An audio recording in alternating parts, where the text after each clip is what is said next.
जोगे बेवफा सनम खाई के क्रिया कसम कहली कि साथ नहीं छोड़ब तोहर सातो जन्म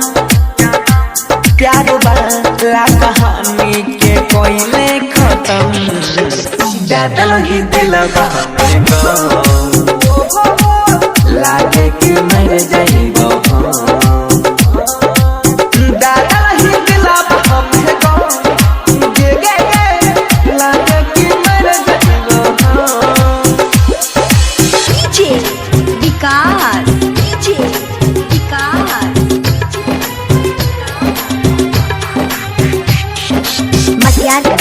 सीतामढ़ी सीतामढ़ी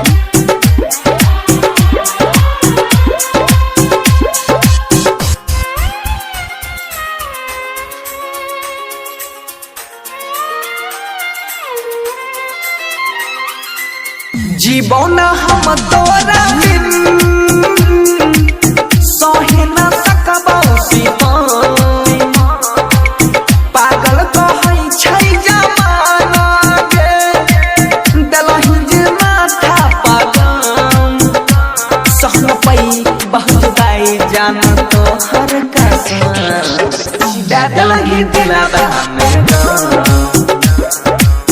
लागे कि मर जाइबो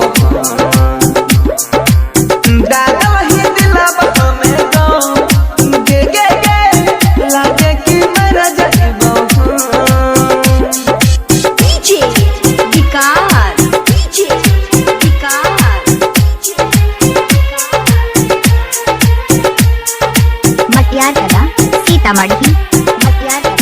सीतामढ़ी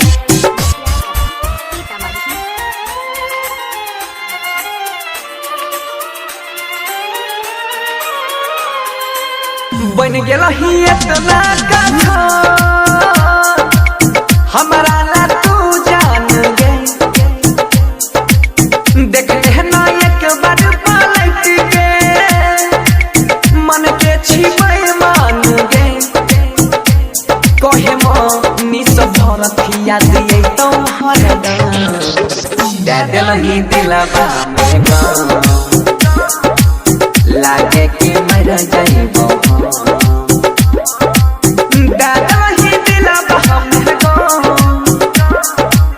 लागे कि मर जाइबो